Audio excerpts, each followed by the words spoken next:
I never thought I'd be sharing a story like this, but here I am. My name is Helen, 32F, and I've been married to Anthony, 34M, for 5 wonderful years.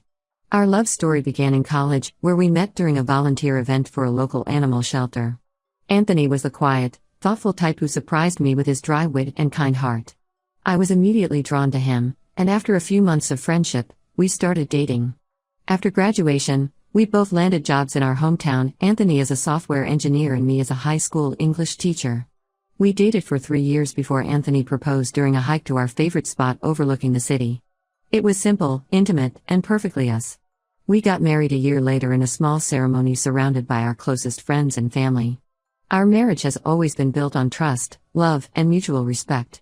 We've had our ups and downs, like any couple, but we've always faced challenges together. We don't have kids yet, but we've been talking about starting a family soon. Anthony's been putting in extra hours at work, hoping for a promotion that would give us more financial stability before we take that next step. Last week was our 5th wedding anniversary, and we decided to celebrate by hosting a small dinner party at our home. We invited about 15 of our closest friends and family members. Among the guests was my best friend since college, Caroline, 31F. Caroline and I have a long history together. We met on our first day of college when we were assigned as roommates. We hit it off immediately, bonding over our shared love of classic literature and terrible reality TV shows. She was there for me through my first heartbreak, celebrated with me when I got my teaching job, and was my maid of honor at my wedding. Caroline works as a graphic designer and has always been the more outgoing and adventurous one in our friendship. Caroline has been single for the past year, having gone through a messy breakup with her long-term boyfriend. She's been struggling with it, often telling me how much she envies my relationship with Anthony. I've always tried to be there for her, offering support and encouragement as she navigated the dating world again. The evening of our anniversary party started off great. Anthony was manning the grill in the backyard, showing off the skills he'd been honing over the past few summers. I was mingling with our guests, making sure everyone had drinks and was enjoying themselves. Caroline arrived fashionably late, as usual.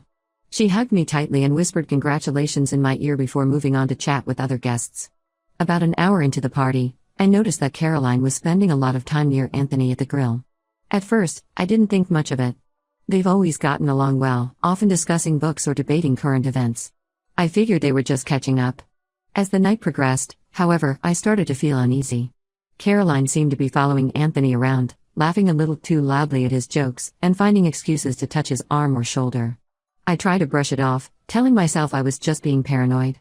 But then I overheard Caroline asking Anthony if he wanted to catch up properly somewhere quieter. Anthony politely declined, saying he needed to tend to the grill, but Caroline was persistent. I decided to keep a closer eye on the situation. Throughout the evening, Caroline kept finding ways to be near Anthony. She offered to help with the grilling, brought Anthony drinks, and even tried to get him to dance when someone put on some music. Anthony was clearly becoming uncomfortable with the attention, but he remained polite and tried to deflect Caroline's advances without causing a scene. At one point, I saw Caroline cornering Anthony near the bathroom. She was standing way too close, and Anthony looked visibly uncomfortable. I decided to intervene and asked Anthony to help me in the kitchen. As we walked away, I could see the relief on his face. The party finally wound down, and our guests started to leave. Caroline was among the last to go. As she was saying goodbye, she gave Anthony a lingering hug that lasted way too long. I could see Anthony tensing up, trying to end the hug, but Caroline held on. When they finally separated, Caroline winked at Anthony and said, "We should hang out more often, just the two of us." After everyone left, Anthony and I sat down to talk about what had happened. He admitted that he had felt uncomfortable with Caroline's behavior all night but didn't want to cause a scene or upset me by saying anything. We both agreed that Caroline's actions were inappropriate and crossed a line. Now, I'm left feeling hurt, confused, and angry. Caroline is my best friend, and I've known her for years. I never would have expected this kind of behavior from her. Anthony and I are on the same page about the situation, but we're unsure how to proceed. I'm also worried about how this will affect my friendship with Caroline. We've been through so much together, and I don't want to lose her over this. But at the same time, I can't ignore what happened. Caroline's behavior was disrespectful to both Anthony and me, and it put a damper on what should have been a special celebration of our marriage. I keep replaying the events of that night in my head, wondering if I missed any signs before. Caroline has always been friendly with Anthony, but never to this extent. Is it possible that she's been harboring feelings for Anthony all this time? The thought makes me feel sick. Anthony has been incredibly supportive throughout all of this. He's assured me that he has no interest in Caroline and that he's committed to our marriage. I trust Anthony completely, but I'm still struggling with feelings of insecurity and anger. I'm also concerned about how this might affect our friend group. We all hang out together regularly, often having game nights or weekend barbecues. Now I'm dreading the next time we'll all be in the same room. How am I supposed to act around Caroline? How will Anthony feel? I've been losing sleep over this, trying to figure out the best way to handle the situation. Part of me wants to confront Caroline directly and tell her how inappropriate her behavior was. Another part of me wonders if I should try to talk to her more gently, to understand what led to her actions. I'm also worried about Anthony. He seems to be handling it well, but I know he's uncomfortable with confrontation. I don't want to put him in an awkward position, but I also feel like we need to address this issue head-on. This situation has brought up some insecurities I thought I had dealt with long ago. In high school, I had a boyfriend who ended up leaving me for my then best friend. It took me a long time to trust again after that, and Anthony was a big part of helping me overcome those trust issues. Now, I find myself questioning everything again. I've also been thinking about Caroline's recent struggles with her love life. Could her behavior be a result of her loneliness and envy of my relationship? It doesn't excuse her actions, but it might explain them. Anthony and I have always prided ourselves on our strong communication, but this situation has really put that to the test. We've had several late-night conversations about it, trying to figure out the best way forward. Anthony has been incredibly patient, listening to my fears and reassuring me of his love and commitment. I'm also struggling with feelings of guilt. Should I have noticed Caroline's behavior earlier in the night and put a stop to it? Did I somehow give her the impression that this kind of behavior was okay? Logically, I know it's not my fault, but I can't help second-guessing every interaction I've had with Caroline over the years. Has anyone else ever been in a similar situation? How did you handle it? I could really use some advice on how to navigate this mess without destroying my friendship or causing unnecessary drama.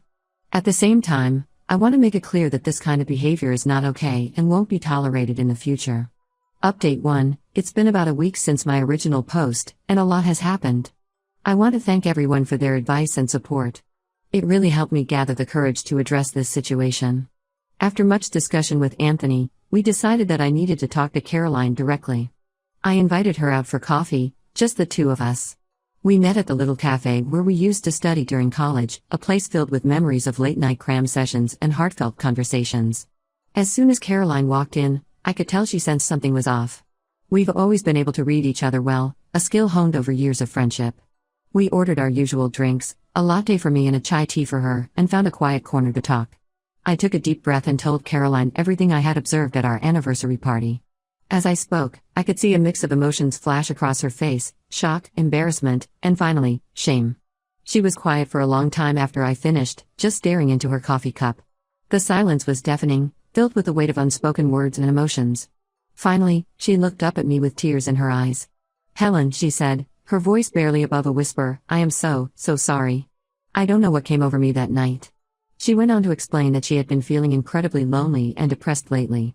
The recent breakup with her ex-boyfriend had hit her harder than she let on, and seeing Anthony and me so happy together had stirred up a lot of complicated emotions. Caroline confessed that she had started drinking heavily that night before even arriving at our party. She said she didn't remember much of what happened, but she was horrified by her actions. "I would never intentionally try to come between you and Anthony," she said, tears streaming down her face. "You're my best friend, and I love you both so much. I can't believe I acted that way." We spent the next couple of hours talking, our drinks long forgotten. Caroline shared more about her struggles with depression and alcohol, which she had been hiding from everyone. She admitted that she had been using drinking as a coping mechanism for her loneliness and insecurities. She kept apologizing for her actions and assured me that she would seek help. The next day, Caroline called me. Her voice was shaky, but there was a note of determination in it. She told me that she had made an appointment with a therapist and was going to attend her first AA meeting that evening.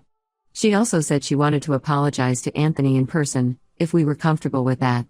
Anthony and I had another long talk that night. We both felt relieved to understand the context behind Caroline's behavior, but we also knew that it didn't excuse her actions.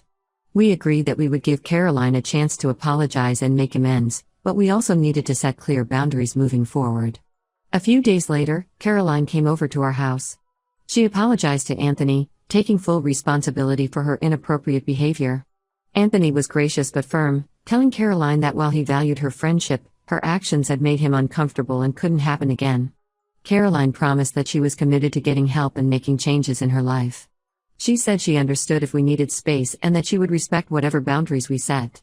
As for our friend group, we've decided to take a break from group gatherings for a while. Caroline needs time to focus on her recovery, and Anthony and I need time to process everything that's happened.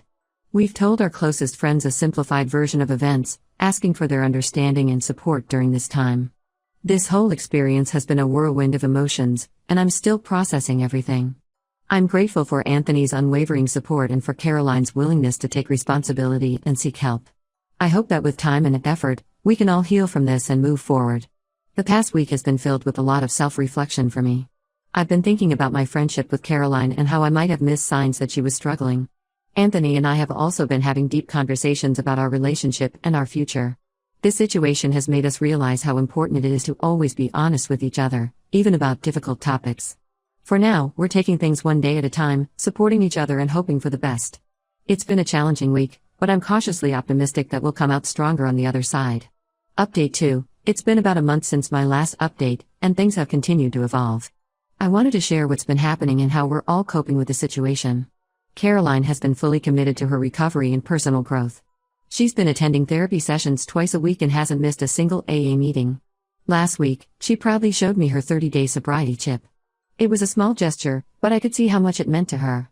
The change in her demeanor is noticeable. She seems more grounded and at peace with herself.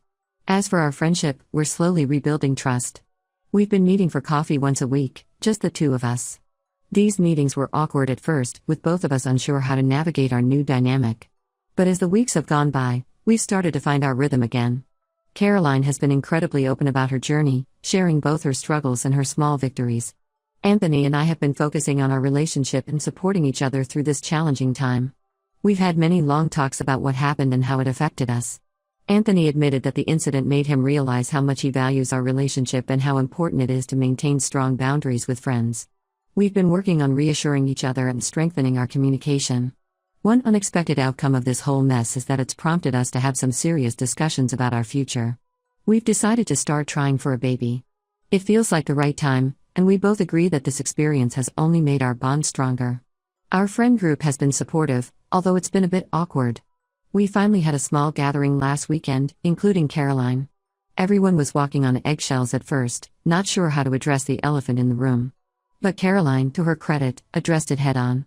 She apologized to the group for her behavior and shared that she's been working on herself. It helped ease the tension, and we were able to enjoy each other's company. Caroline's openness about her struggles has had an unexpected ripple effect in our friend group. 2 other friends have since confided in me about their own issues with alcohol, inspired by Caroline's courage to seek help. It's made me realize how many people might be silently struggling, and how important it is to create a supportive environment where people feel safe to ask for help. Anthony and Caroline have had a few conversations of their own.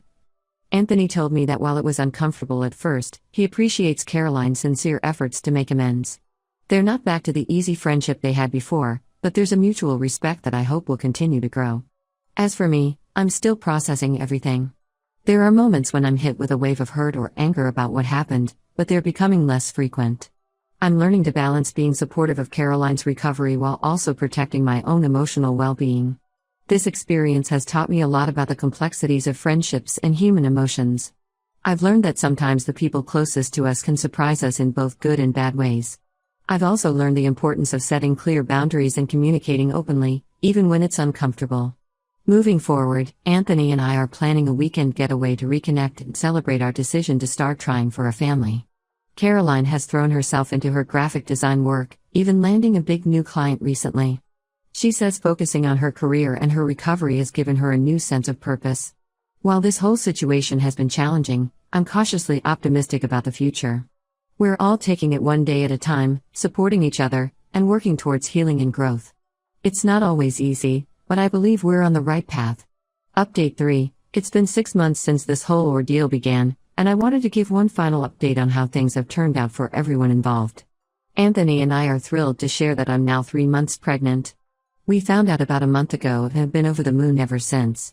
The journey to get here wasn't easy, especially considering everything that happened, but we're so excited to start this new chapter of our lives together. We decided to have a small gathering to announce the pregnancy to our closest friends, including Caroline. It was a beautiful moment, filled with joy and tears, mostly happy ones, and some hormone-induced ones on my part. Caroline's reaction was particularly touching. She hugged us both tightly and whispered how happy she was for us. I could see in her eyes that her happiness was genuine, without a trace of the envy or resentment that might have been there 6 months ago. Speaking of Caroline, she's made remarkable progress. She recently celebrated 6 months of sobriety, and the change in her is astounding. She's more confident, grounded, and genuinely happy than I've seen her in years. Her commitment to therapy and AA has paid off, and she's become an inspiration to others in our friend group who are struggling with similar issues. Caroline has also thrown herself into her career with renewed vigor. She recently started her own graphic design business and is already gaining a reputation for her innovative work. She told me that focusing on her passion and her recovery has given her a sense of purpose she never had before. What's been most heartening is seeing the evolution of Caroline's relationships, not just with Anthony and me, but with herself. She's learned to be comfortable being single and has stopped defining her worth by her relationship status. She's even started mentoring other women in her AA group, sharing her story to help others on their journey to recovery. Anthony and Caroline have managed to rebuild a friendship, albeit one that looks different from before. There's a new level of respect between them, born from the difficult conversations and hard work it took to move past what happened. They're not as close as they once were, but there's a genuine warmth in their interactions now. As for Anthony and me, this experience has ultimately strengthened our relationship. We've learned the importance of clear communication and setting boundaries, not just with others but with each other. We've started a tradition of monthly check-ins where we discuss any concerns or feelings we've been having, ensuring we're always on the same page. Our friend group has largely returned to normal, though there's definitely been a shift in dynamics. We're all more open with each other now, more willing to discuss difficult topics and support each other through challenges. In a way, this experience has brought us all closer together. Looking back, I'm amazed at how much has changed in just 6 months. While I wouldn't wish this experience on anyone, I can see now how it's led to growth and positive changes for all of us. It's taught us the importance of honesty, both with ourselves and with others. It's shown us the strength of true friendships and the resilience of the human spirit. As we move forward, I'm filled with hope for the future. For Anthony and me as we prepare to become parents, for Caroline as she continues her journey of self-discovery and growth, and for our friendships which have weathered the storm and come out stronger.